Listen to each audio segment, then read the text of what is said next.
then all of a sudden we're live. It says at the corner by me. There we are. We're live that quick. Yay! And then I think if you click on comments, you'll start to see the other people. Or is it private chat? Yay! It's Alice Hinckley. Yay. We're live right now. Yay! So I think when oh, that's somebody leaving. I have all these bells and whistles at my house. I probably should turn them down, huh? We haven't seen each other since we were in Dallas 2 years ago. I think it was the big hat one. No, it wasn't the big hat one. It was the one after that. Right. The grammar party. Yeah. I think it was October 2018. No. Wow. I know. Isn't that crazy? No, that is. That even though you live in New Hampshire and I live in Arkansas, that with social media, we keep up with each other's lives. We know what's going on. We know. I love that. I mean, sometimes social media is a drain, right? But I have friends in Australia and stuff, right? So you keep up with them in the most wonderful way because it's not a drain anymore because I learned two things. All right, the snooze button. And then just for fun, I started a folder on my computer with examples of what not to post on social media. So then I do a screenshot when I see like open wounds. Oh, or people putting the F word about their own families. The things that I have in that folder. And that actually makes me feel like I'm being productive, building my folder. Don't do this, even if you're tempted. You thought, all right. Yeah. One of my buddies, JP, he thinks I'm obsessed with that topic, but I pretty much am. I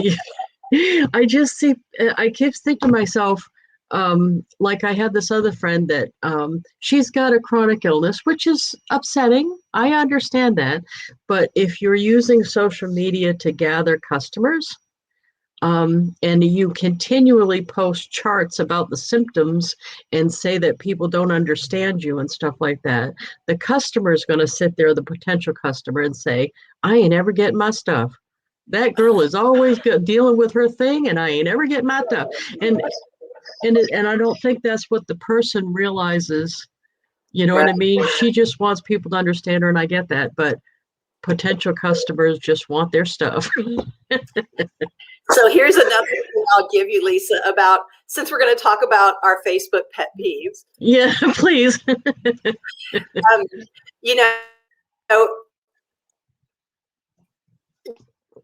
in direct sales. I'm in direct sales. One of my Facebook peeves is that people friend everybody that's on their team or everybody in the company. And then all you see in Facebook is people that are already part of your company. I mean, I had to tell my team, I'm getting out of your groups. I'm unfriending you and I love you, but you can find me right here in our personal group, right? I need to see the people. If I'm going to prospect and let people see me on Facebook and have visibility, I need it to be people who don't use our product yet, right? Who aren't on our team yet. So be smart about that and don't spam everybody. Don't have every post about, people want to know about your life. They don't want to see 5 times a day which product is your favorite for the moment, right? And I just had somebody post that on our group, my team's group for the bigger company that I rep, and they said, where can I find more ads to post? And underneath that I put, it's more effective to post stories about you using the product or stories about the customer. Stories sell, not ads, to me. Do you find that true too? You know what? I'm so glad you said that. I'm doing 2 different trainings right now. One that our team is doing with a high-profile network marketing trainer. And then one for my personal. Every year I choose to have a different coach for things that I want. And over and over and over, I bet, Lisa, 5 times in the last week, I've heard the statement, facts tell, stories sell. Yeah. And that's it, right? Because we've been in the industry for a long time. But it's still a really good reminder. Right? I'm surprised how many people don't I see some people from my own company, the Facebook pet peeve again. This one lady, she doesn't even have her own picture in the profile. She has a picture of a product. And then you can't even tell it's her because she named herself not her own name. She put the company name in it. And people, and with mine, I go like the cats, the dog, what we're doing. We're going to the dog People park. love the animals. Come on. I mean, my puppies are adorable in case you missed it. I mean, if you're calling on Facebook at all, you know, we have two, well, they're almost both a year old now, but it's still, they feel like they're still like, we still call them the hooligans. I mean, they're just, no matter what you do, when someone else comes to the door, all that goes out the window, it seems to. Hey, you know, go ahead. We ought to talk about before we get too far is how we know each other. Okay. All right, We let's met. talk about that. Our mutual friend, Amy Applebaum. Remember Amy from Southern? Oh no, I know Amy. I didn't know who, because I don't remember who invited me to the New I Jersey think thing. Amy invited you Oh, to okay. that, to the Ambitious Women's Conference. And I didn't know Amy before that. No, I I don't think know that was the first time you met her in person, but I think you guys had connected on social media, if I remember right. Yeah, okay. That Yeah. makes sense. And then you came to the Ambitious Women's Conference, and Amy said, "You should meet my friend Lisa." And I'm always up for meeting new, savvy, powerful business women. Right? You never know what one thing we could learn from each other that might help us over time. Not to mention just supporting each other in business, and even if that just means being a raving fan, right? I mean, so that was a while ago, Lisa. 2017, I think, or 16. What I wanted to ask you was, so you know what it felt like going to that the first time? Because I hadn't met Amy in person. I didn't know Esther. I didn't know anybody when I went. I drove down there. That's why I went by myself, I guess, because I wasn't confident enough that it wasn't going to be all about a company or something. I didn't know what it was. I just went on Amy's say-so. And it felt like you guys assigned people so that the new people didn't feel funny. Is that what happened, or you guys are just all really good networkers? No, it's totally true, because I remember that you were going to be there for the first time, and Dawn Ferrantino, do you remember Dawn? Yeah, I know Dawn. The door where Dawn, Simon Chan had invited Dawn.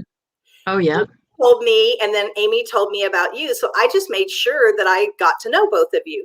And it's nice. Because you know, this person's coming and they don't know anybody. Well, I know how that feels, right? You go and you're like, oh, who do I know? So it's just about, like in any conversation, Lisa, don't you just think it's about finding commonality? Like you love to laugh, I love to laugh, right? So you're always asking, you're one of those people that's more interested than interesting, even though you're once somebody gets to know you. I just think those are the things that we want people listening today to remember. You know, ask questions, learn about the people, get in relationship with people. If you're looking to build your business, we ought to relationship.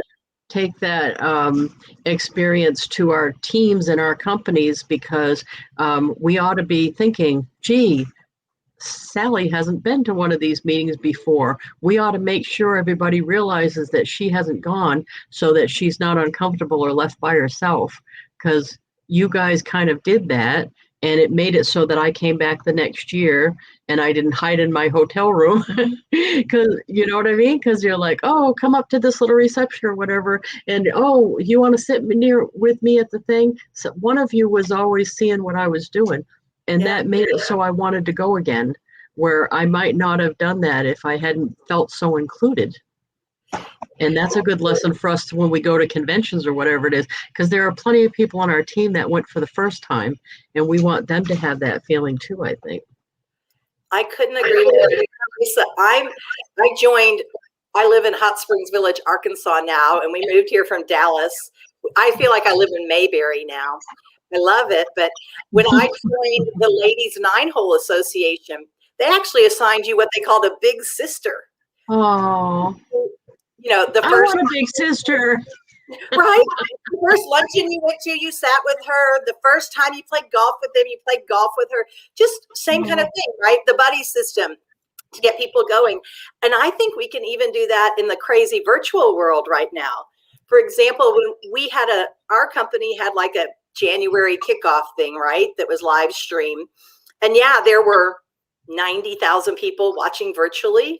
Well, But what I did was even in my little area, I just got 8 of us together, right? And we watched together. oh, we did that too in mine. We did it. Right? Yeah, we screen shared and did it on mine too. Yeah, we did that. Yeah. So I think you can still have the buddy system for the newer people, even virtually right now. That was funny. I was afraid to do it with new people because I have a running commentary, and it's not bad like that, but it's kind of like when you were growing up, you had an aunt that was semi risque. I don't. That's me. I am. I know that. Yes, I do. So yeah, I'm apt to talk about someone's rack when they're on stage and stuff, and that's so inappropriate, right? But that's me. So I didn't necessarily want to subject a brand new person to that unless I knew them. Yeah. And I mean rack in the best possible way. Oh, did you know you could dance like? Oh, see? I should have probably warned you about the whole thing, right? Like I'm the risque one. That's me. No, that's one of the things I love about you. I think what people have to fall in love with each other's, little eccentric parts, because we all have them. And if you think you don't, then yours are probably bigger and louder than other people's, right? Tammy Brown, who's from New York, by the way, not politically correct and the best type of person to be around. Yeah, I wish we got to go to something with Tammy because Tammy's fun. We were on a trip in Hawaii not long ago together. So she's fun too. Yes, we've got to get out more. There's no doubt about it. Oh, you must be having a fit, because I'll tell you, I have traveled the least this past year as I have in 25 years, and you travel more than I do. So you must be going, because you travel way more than I do, but I travel a lot. And how are you dealing with it? Well, I've taken a little more risks than maybe other people.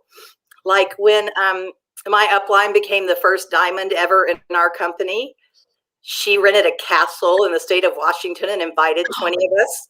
Oh, that's awesome. I would go. That's awesome. Like who's passing up the castle experience? Now who's passing it? I mean, and there were only 20 of us, and heck, there were 20 of us, and it was like 9,000 square feet. We have plenty of room to social distance. Of course, then you see all of us in the hot tub together, which is not exactly social distance. And look, you survived. But it is what it is. So I've done some driving trips, but certainly not as many trips as I'm accustomed to, and you're accustomed to. Right. It's the big learning events that I miss, I think, the most, is not necessarily in my company. I like to go to the ones outside my company because I meet new people, like the Ambitious Women's thing. I meet new people, get to do new things, and I miss bringing the kid around too, because my kid has a different view of the world because of the fact that we've gone around so much. Absolutely. I mean, when we went to Dallas that time, the last time I think I saw you, we went to the Dallas Museum of Art. We went and saw, now the kid may have complained about it, but we took 6 million pictures. We talked about it. So even if it was complaining, we actually did it. And I'm sure he actually got something out of it, but we saw where the president got shot and all that stuff. So those are things. There's 75% of the kids at our school haven't been out of the state. Wow. That's what I said. And I don't, my kid has a different view of the world because he has been out of the state, I think. And it's a more well-rounded view, like, oh yeah, people are people. You know what I mean? Yeah. Well, just being exposed to different cultures, which you're exposed to different cultures, even just traveling in the US, right? Yeah. I mean, it's different to be in New York City than it is to be in Texas. Rural New Hampshire. Or rural New Hampshire. Right. There's something upcoming, Lisa, that you may or may not have ever been to, but it's one of my favorite industry events, and mostly because you do hear from lots of different experts or achievers, so you can learn a lot. Cody is always there. Oh, Cody, and so many others, Ray and Jessica, just so many really neat people, Rob.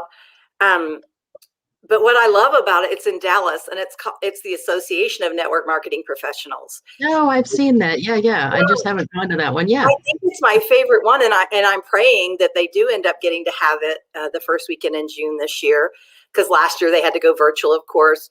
But it's so neat because everybody there is just about networking. Who can I meet? What can I share with them? How can I help you build your business? It's such an abundance attitude instead of a scarcity. Oh, if I help you, then I don't get as much.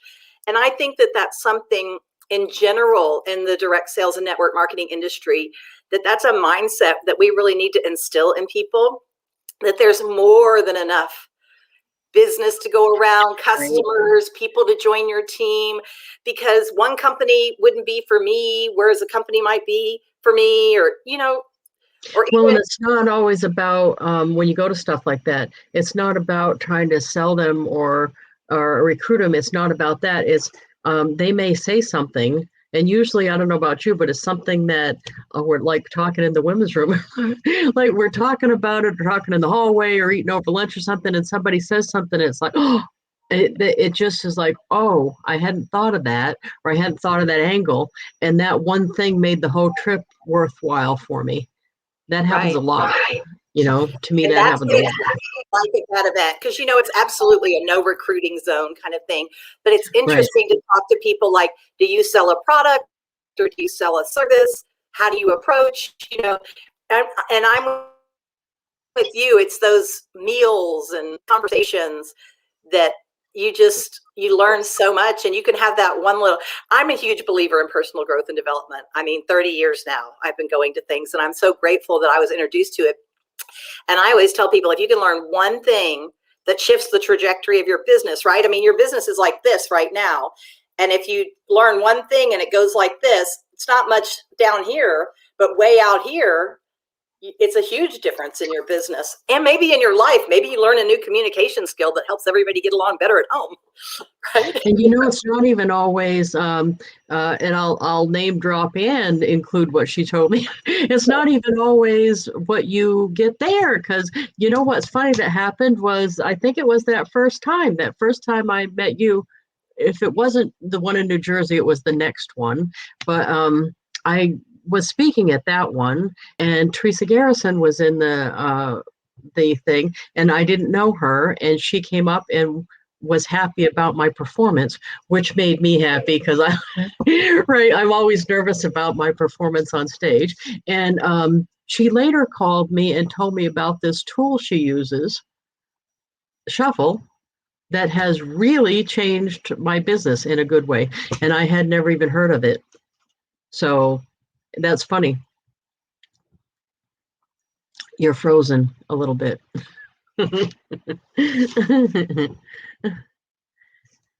So anyway, I guess I'll just keep talking because you're frozen a little bit.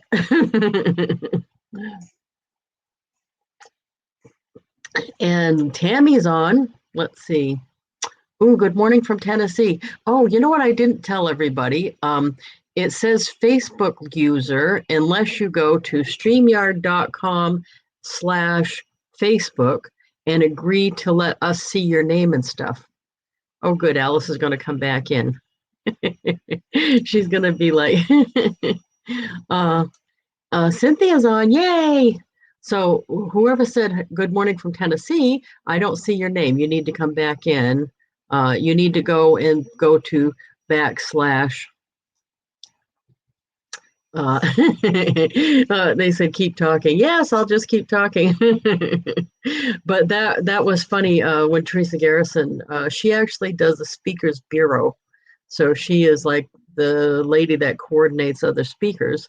And so when she said she was happy with my presentation, I was pretty thrilled with that. That was pretty nice. I liked that. Yay! But she called me later after I got home and was telling me about Shuffle. And actually, she was really funny about it, because Uh, she said she was telling me, and she was probably 5 minutes in, and I was already sold. I wanted it. So, but she kept going. And I'm like, Teresa, you need to stop now because I want to get this already, and I don't want to keep listening to you talk about it. I'm like, stop, I'm sold, stop. So sometimes you can talk yourself out of a sale. So check every once in a while to see if the person's all ready to go, because you could stop the conversation and they're already happy. So I knew her well enough that I said, I knew her well enough that I said, hey, you're back. You froze there for a minute. The squirrel jumped off the conveyor belt and you froze for a minute.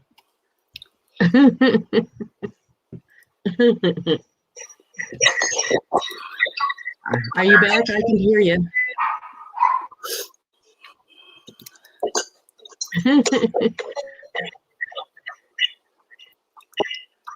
You came back. Yay!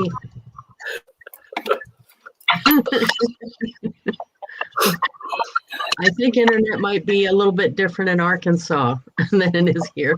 You know what she said? Alice said she popped off again. Alice said she got 16 inches of snow in Arkansas. For us, that would be like a dusting, but for them, and it stuck around for a week, so they're like panicking. That's funny. Oh, here she comes again. Yay! Oh, she's having all kind of trouble today. That's too bad. Here, excuse me, we got another 3-4 inches the other day. And you know what I'm looking at? A dog toy out the window. The dog toy fell out of the van. Darn. And Cynthia's on. Let's see, Kimberly's on. Kimberly was on this morning. Penny's on. She was on this morning. We had our send out card Zoom training this morning. And they were on. Yay! We were talking about the pricing plans. I think Scolas wasn't on this morning because her son's home.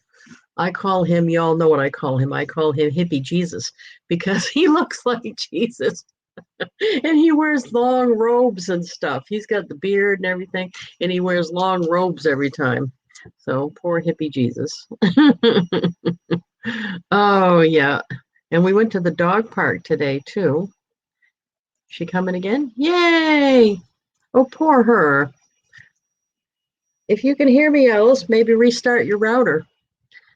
Restarting stuff always helps, doesn't it? That's what I do. Restart. Restarting stuff always helps.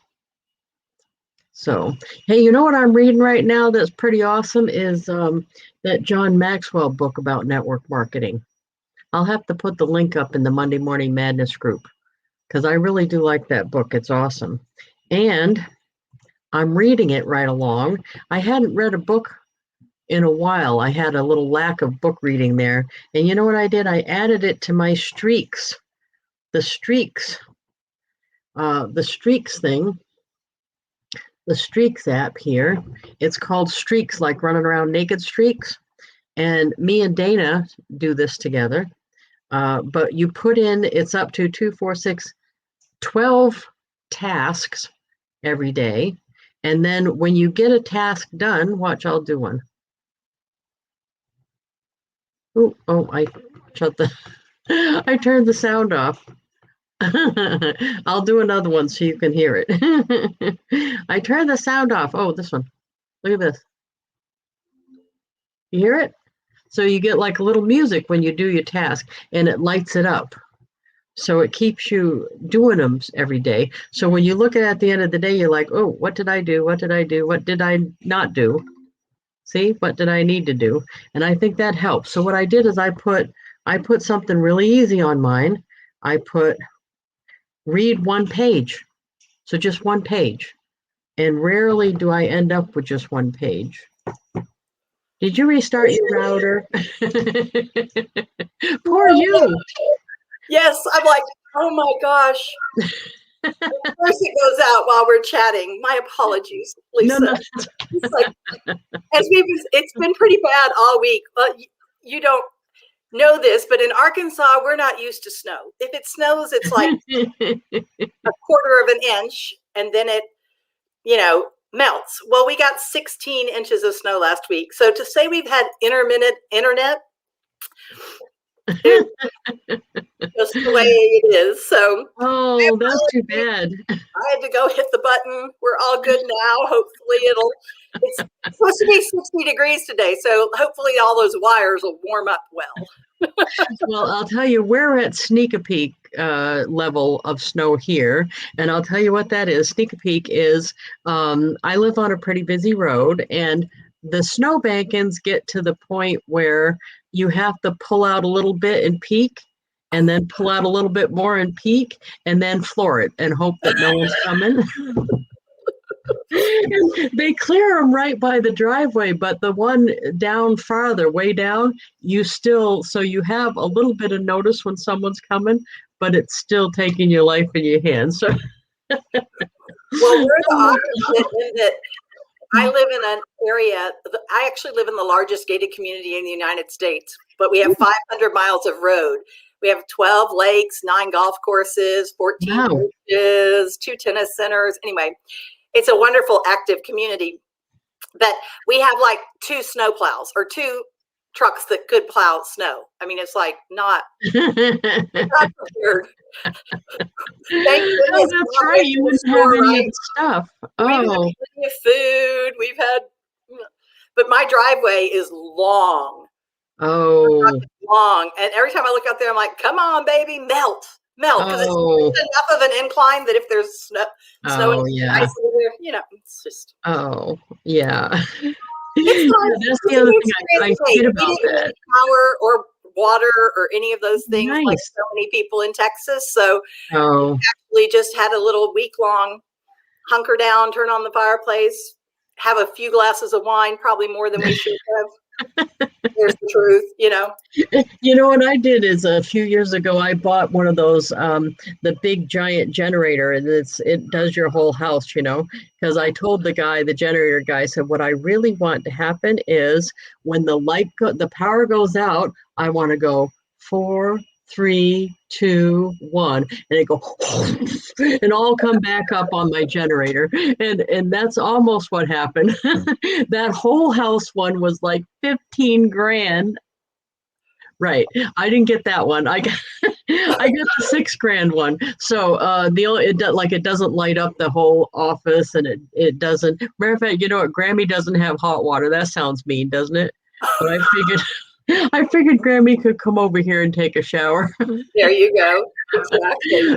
But everything else, we got lights and everything. But because I got it, it's like the no electric immunity shot. We haven't really lost electric much since I got it.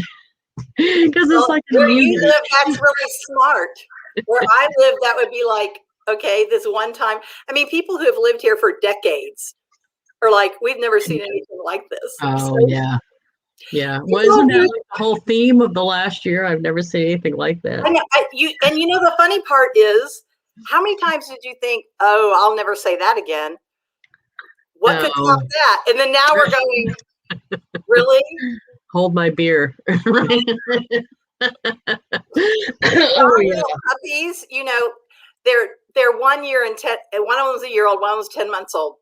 They're darling, but what do you do with puppies to get their energy out? You take them for walks.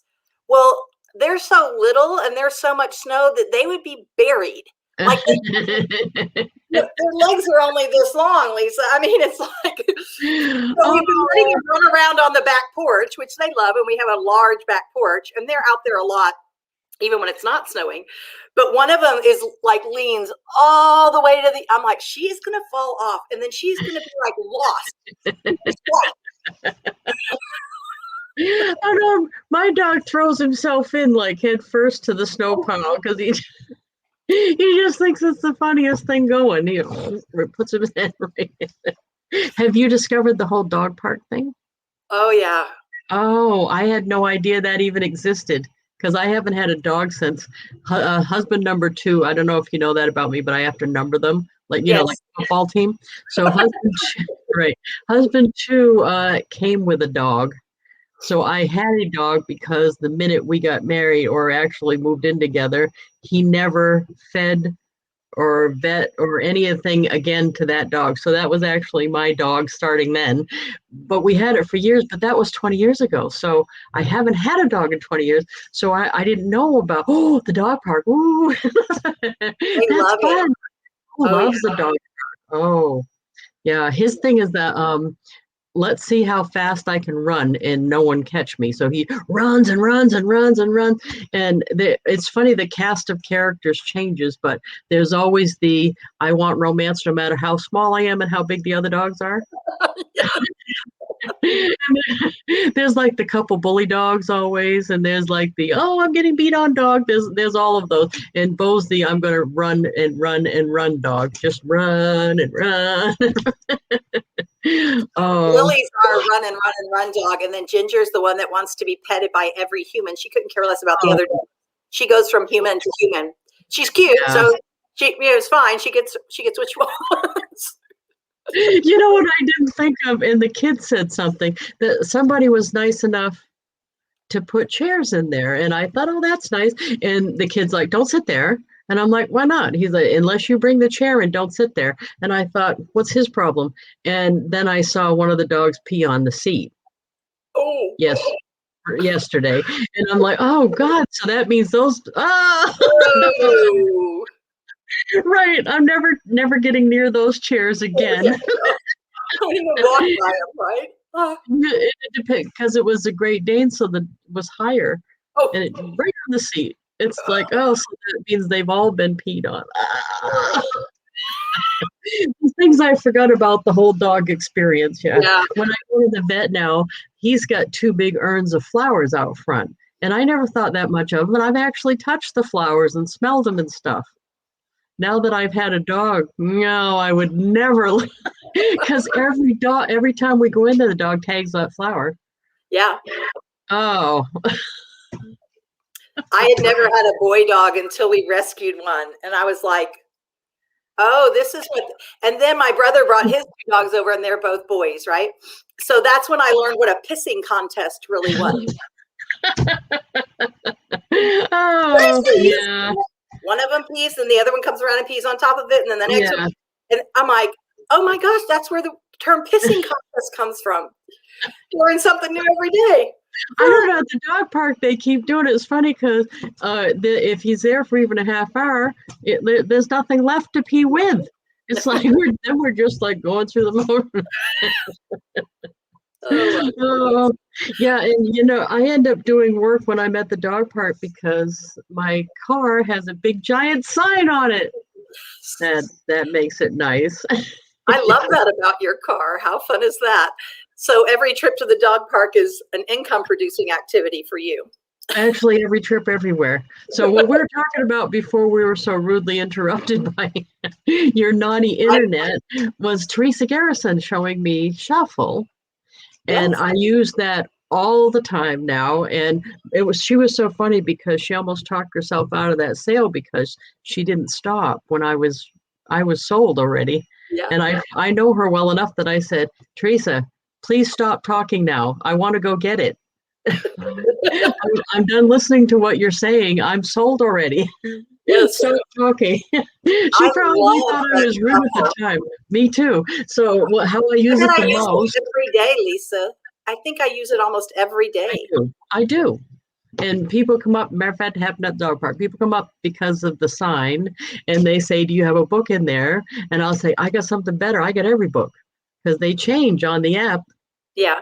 Every 2 weeks. So I said, you got a cell phone? And I let them put their name and number and we do it right there while we're both standing there. So it's just awesome. And that's one of those things where that didn't happen at the conference. That happened later. She called and told me about it. And that is one of my main things for the last 3 years that I've used in my business. So I wouldn't have known about that probably, or wouldn't have seen it as quick. Right. But she was so funny though, because she was over explaining it. We've all done that before, right?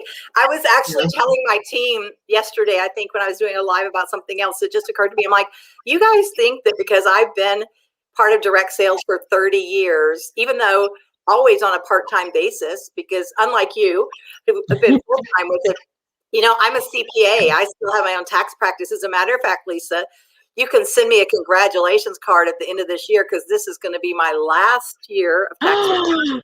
Oh my God. I love my clients, and that's the reason that I've, even though I only have a few basic ones left that like I do everything for these 3 families, I'm like, I'm done. It's time.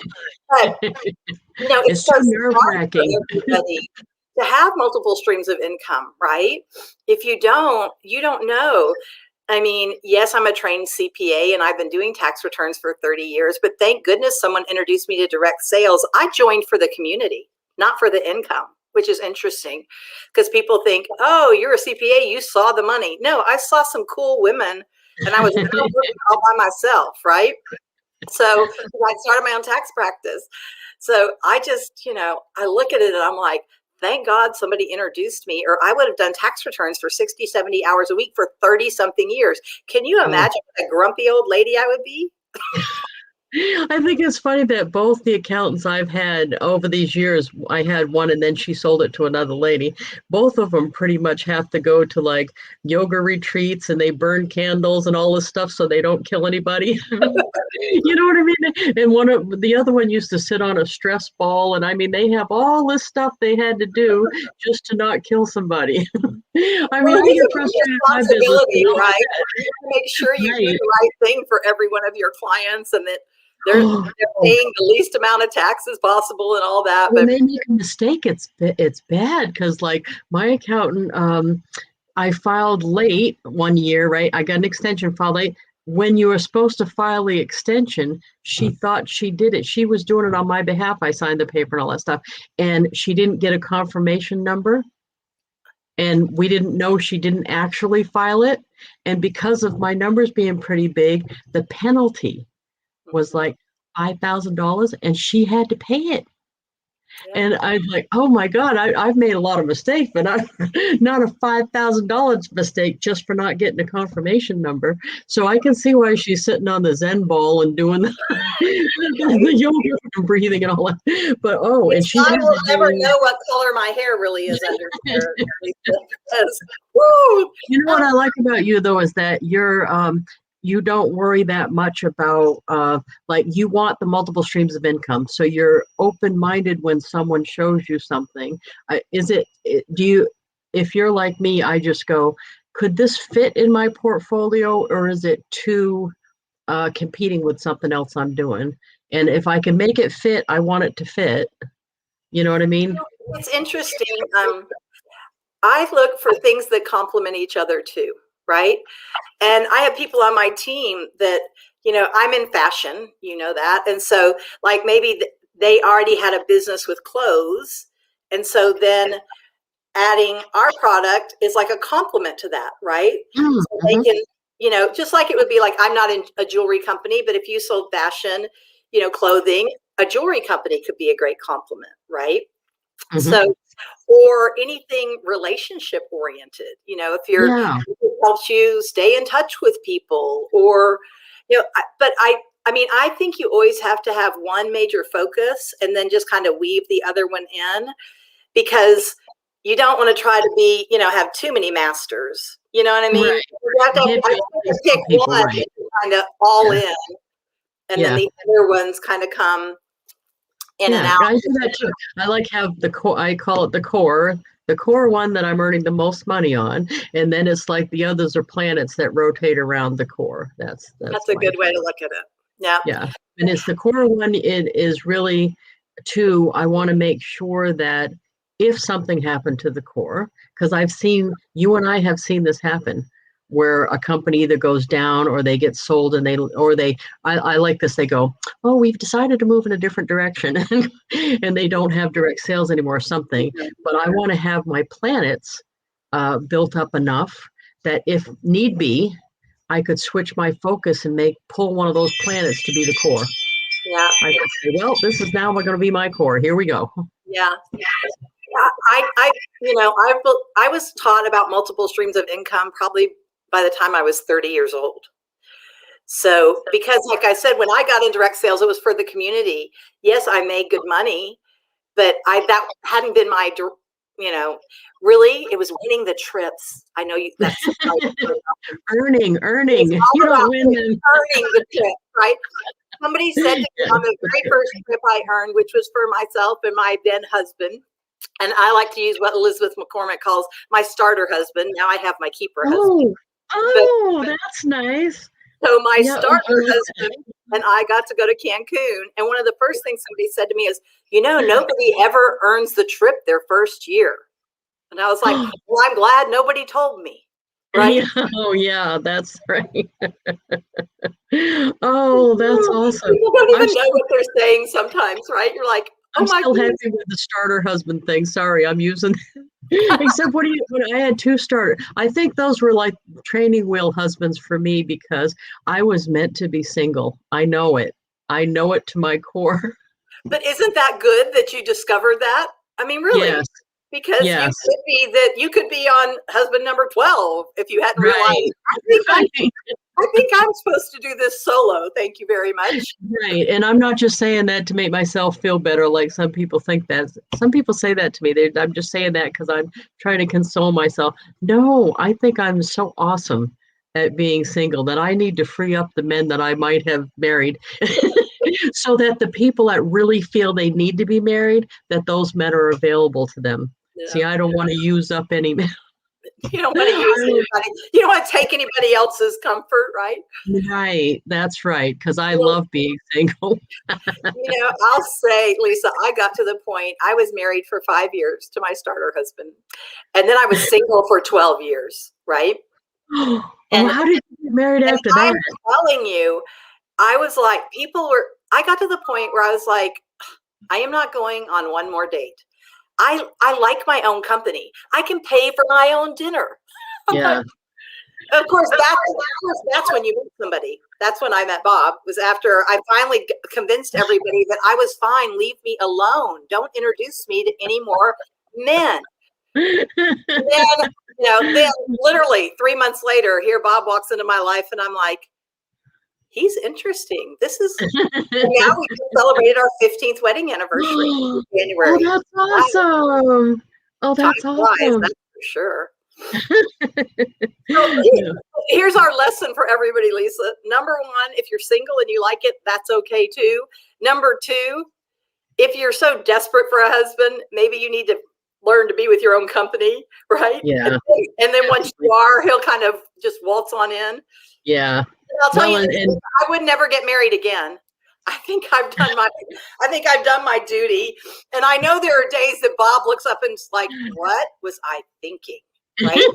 I'm not exactly quiet and demure when it comes to my opinion. No, I'm going to rope you into my rant that I have all the time. Everybody knows this is coming. I know you agree with me on this. I think that everyone, men or women, but especially women, because it's the women that I see that get stuck with this one, is you should be able to pay all of your bills, whether or not you're with somebody, because you just never know. At some point in your life, you're very likely, let's do the odds, you're very likely to have to support yourself and or your children if you have some at some point in your life. That should be a big priority for most people, is that they should be able to pay all of their bills, all of them, to support yourself. I am shocked how many people do not feel that that's necessary. And that's why I'm always on a rant, because I run into, the older I get, the worse it is. I have friends that the spouse isn't in the picture anymore for whatever reason. They either ran off, died, or whatever happened, and they immediately can't financially make it on their own. And that breaks my heart. Don't you run across that too? Oh, I definitely run across that. And, it's interesting how I learned when I was young, literally in 3rd grade. My parents almost got divorced. Now they've been married 58 years, 59 years this summer, but they went through a rough patch, right? And because of that, my mom said to me, it became a mantra, you always be able to take care of yourself. You always be able to take care of yourself, because we were going to have to move back and live near her parents. Oh. Because she had gotten married, she went to college. My grandpa told her if she would wait till after she finished college, he would send her to Europe for the summer. And she'll tell you this. She's like, I was way too in love. And my grandpa used to say, when love comes in the door, sense goes out the window. Right? And my parents, I mean, they worked through it, and thank goodness, because they've had a very happy life, but they started dating in 7th and 8th grade, and they just had a time where they were like, oh my God, we've never even experienced being with anybody else, right?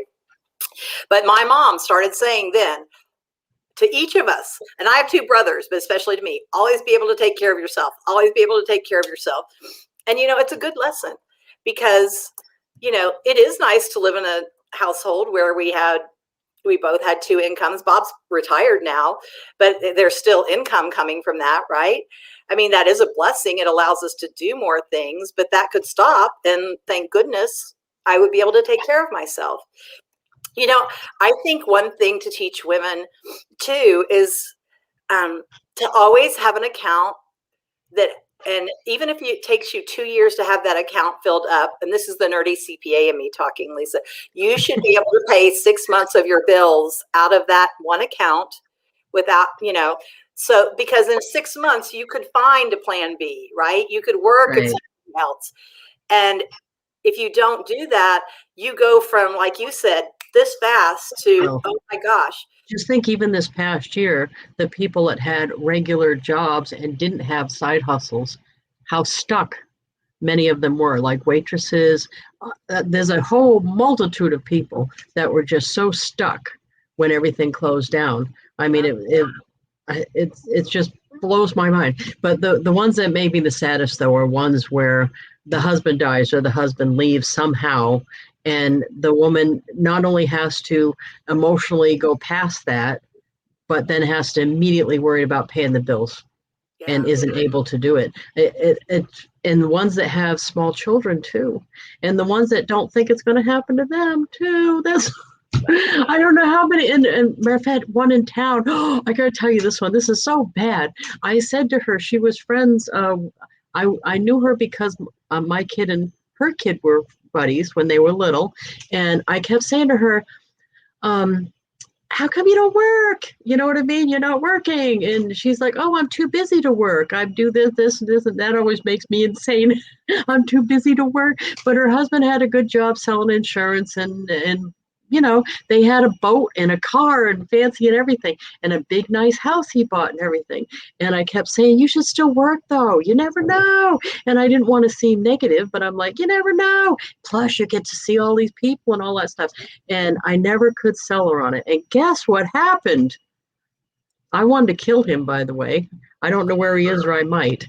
He actually got arrested in a sting operation for putting an ad on Craigslist for a mother and a kid together.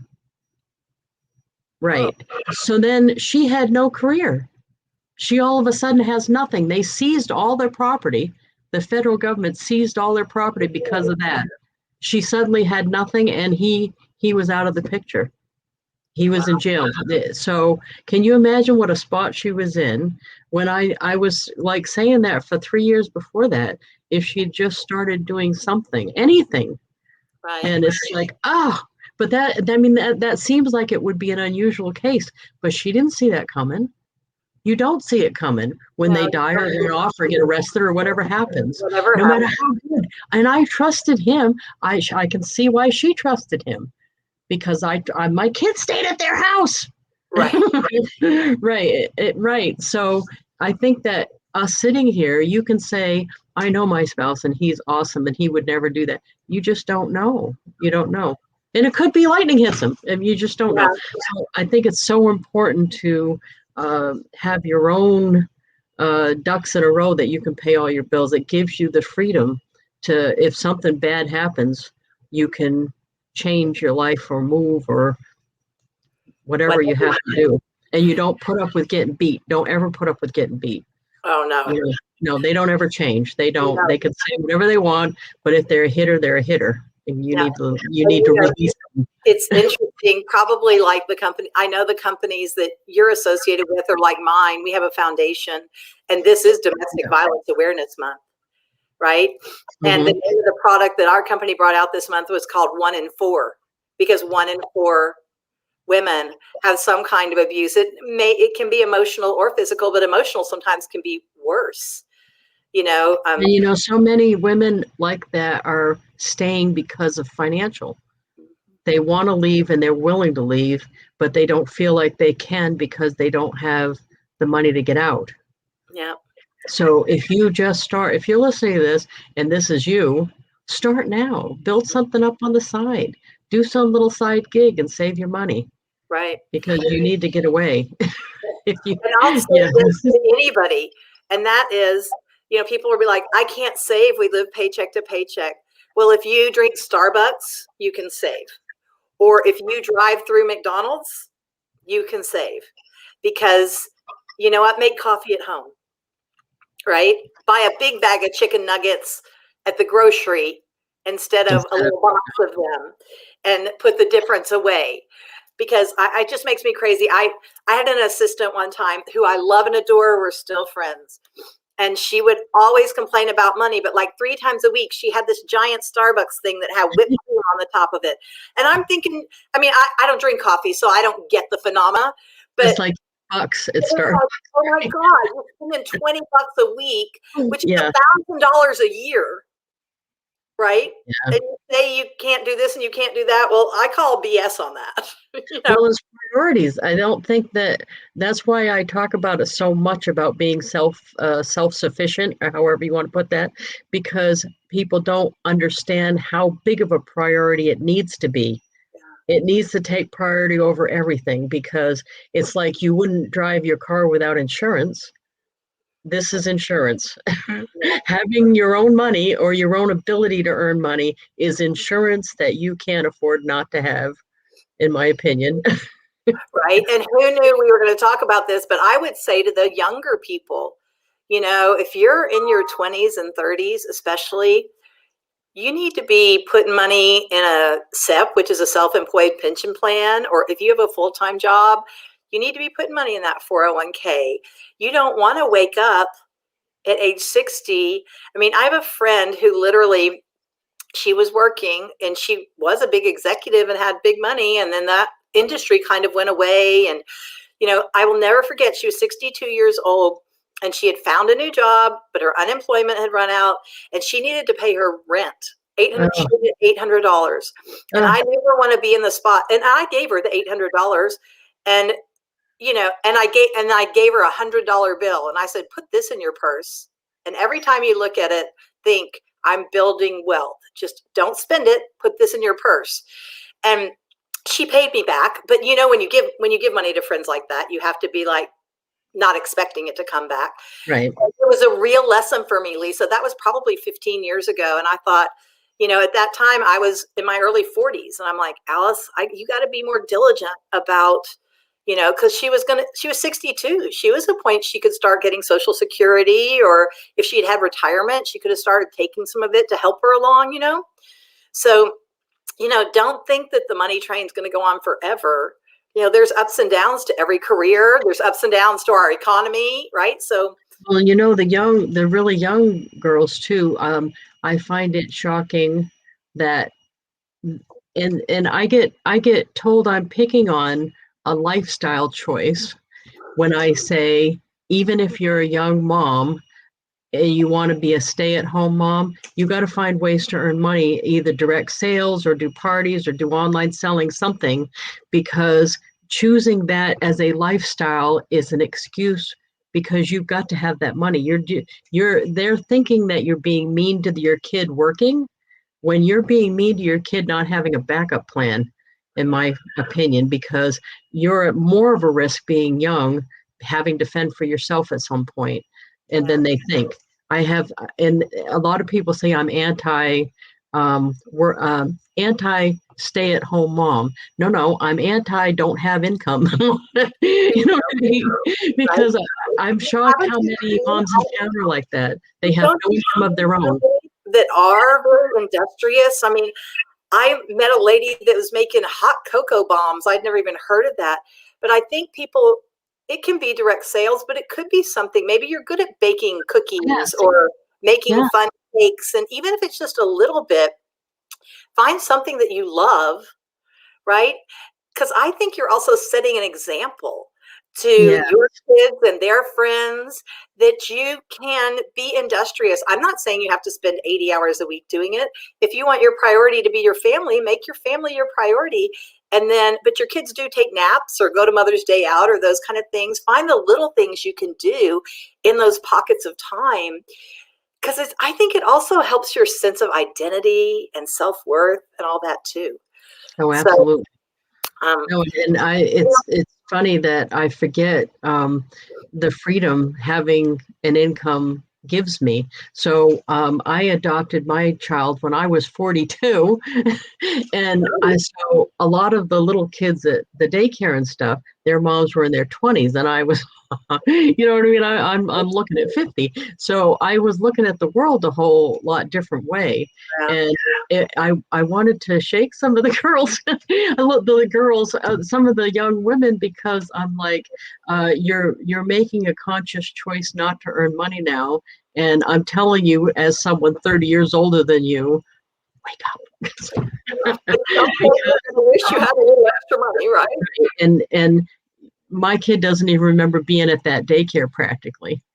You know what I mean? People actually said to me, because you're a bigger earner, shouldn't you not work and just not use daycare and have the kid there all the time?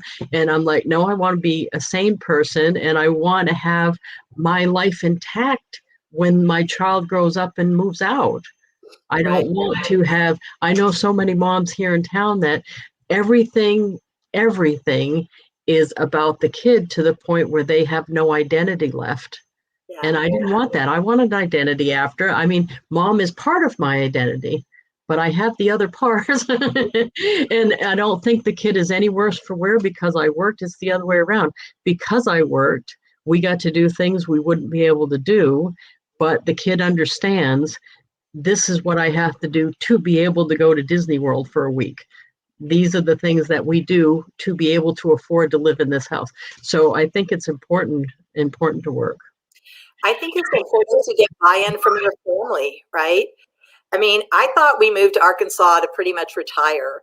And then an opportunity came along that I decided, honestly, Lisa, it was about pouring into the younger women that I saw in our company, because somebody did that for me when I was in my 20s, right? And my life would look so different if it hadn't been that way. And so Bob and I sat down, and I'm like, I turn into a pumpkin at night, but I think I'm going to have to work probably 2 evenings a week for this particular business.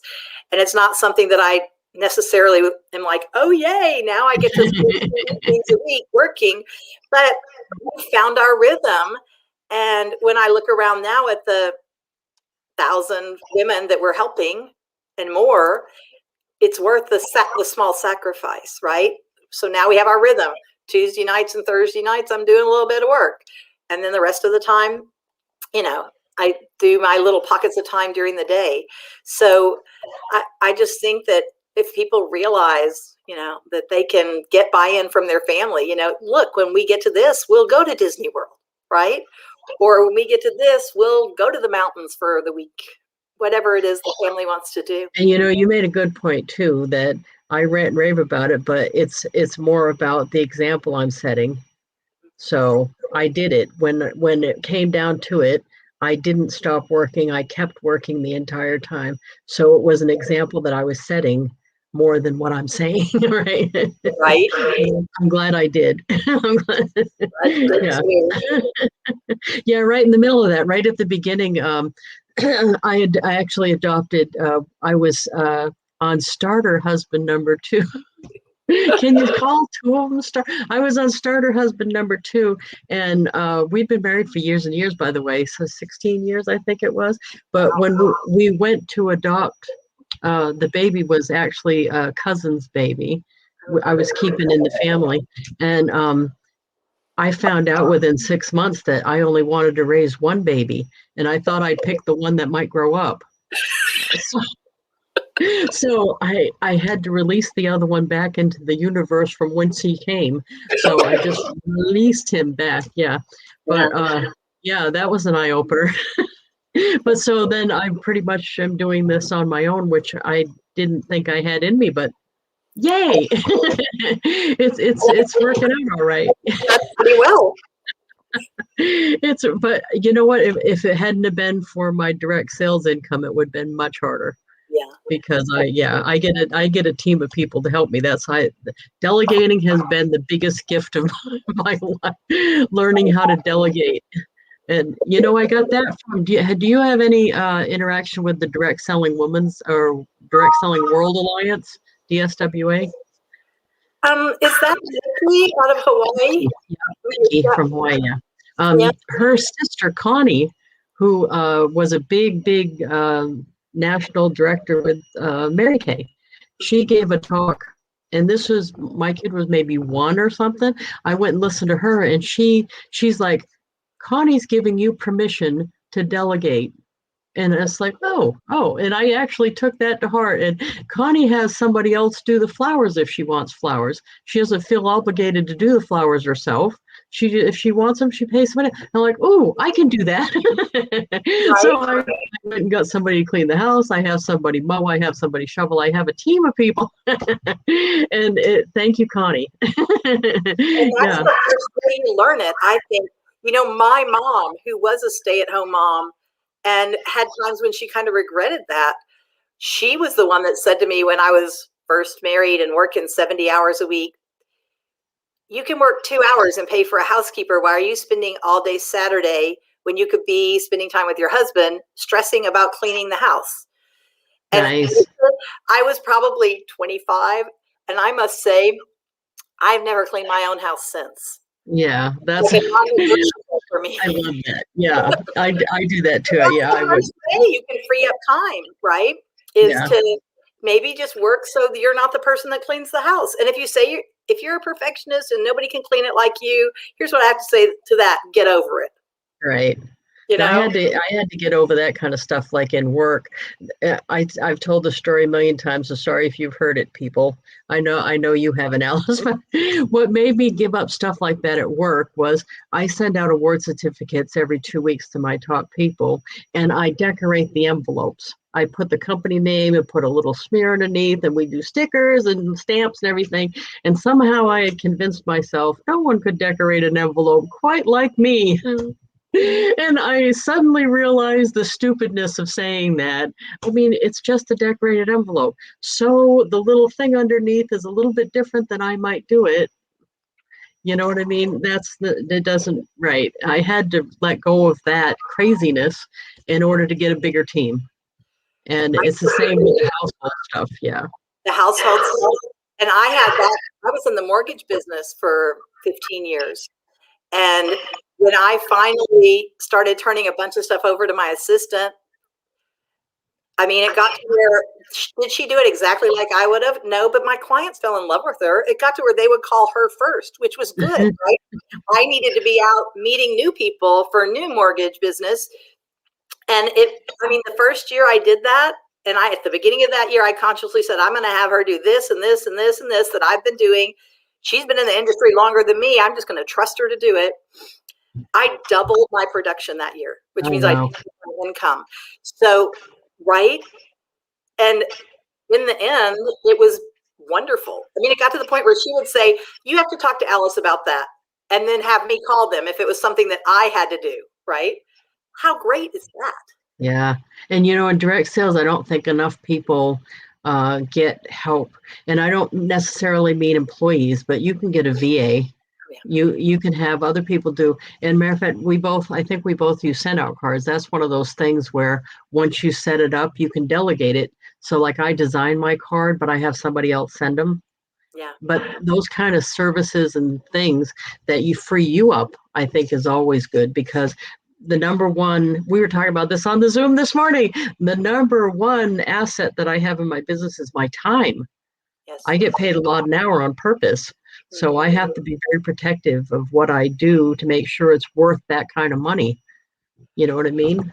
Oh, it's so interesting. I'm starting a new onboarding process for my team, and I'm going to use Manny Chat, which allows it to go 14 days through Messenger or Project Broadcast, neither of which I've ever used, although they're great systems. So I'm not going to learn to use them.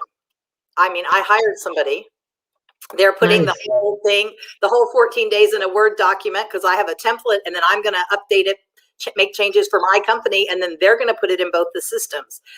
That's probably going to cost me a total of $500. One of my friends who did the same thing for her company, she said, I spent a whole week figuring that out and doing it. No. And I'm thinking, $500 Too much. seem like a lot of money, but a whole week of my time I don't want to have that skill. Yeah, and right. That's it. Right. I don't want to have the house cleaning skill. Right. And I don't think it's about, a lot of people think it's like pampering yourself, having someone else clean the house. It's actually a very strategic move. It's nothing to do with being nice to myself. It's I don't do it that good, and I don't like it. So I take too long doing it. It's better to pay someone else a lot less money to do that and me do what I'm good at and it can earn more money at. It's a strategy move. It has nothing to do with pampering myself. So well, if you're I also look at it as supporting other small businesses, right? right, It's a mother-daughter that clean our house here, and they're delightful. And even during the pandemic, we had them come. They got down to where there were only 3 people having them come. And so, I mean, that's their livelihood, right? yeah. We can help in any way. You know, me hiring a VA that has a skill that I don't have, right? That's supporting another small business. And I'm a huge believer in that small business is really the backbone of our country as far as the economics go. So if there's any support we can do for a small business owner, whether it's direct sales or a service person, anything like that, then we should do it. No, I agree. That's yay. A rising tide lifts all boats. There you go. Exactly. That's it. Well, I guess we ought to go because we're a little bit over. I try to stay on time. Sorry, I used up more of your time, but I guess I was making up for the internet thing. The internet outage. Sorry about that. No, that could have happened to me too. That's not like the squirrel. The squirrel kept running today, but sometimes my squirrel jumps off the conveyor. Yeah. Well, Lisa, thank you so much for inviting me. You. I adore you, and I hope that our viewers got a few golden nuggets to help with life and a few laughs, because a little laughter is good for the soul. Now, stay on, because once I end, we go back to that green room we were in before. Okay. And I'm going to turn off the recording. For those of you listening, I'll put some of the things we were talking about in the group, some of the links. And also, I'm going to upload this to YouTube, to our little library of interviews. So thank you very much, Alice. I'll talk to you in a second. All right. Thank you.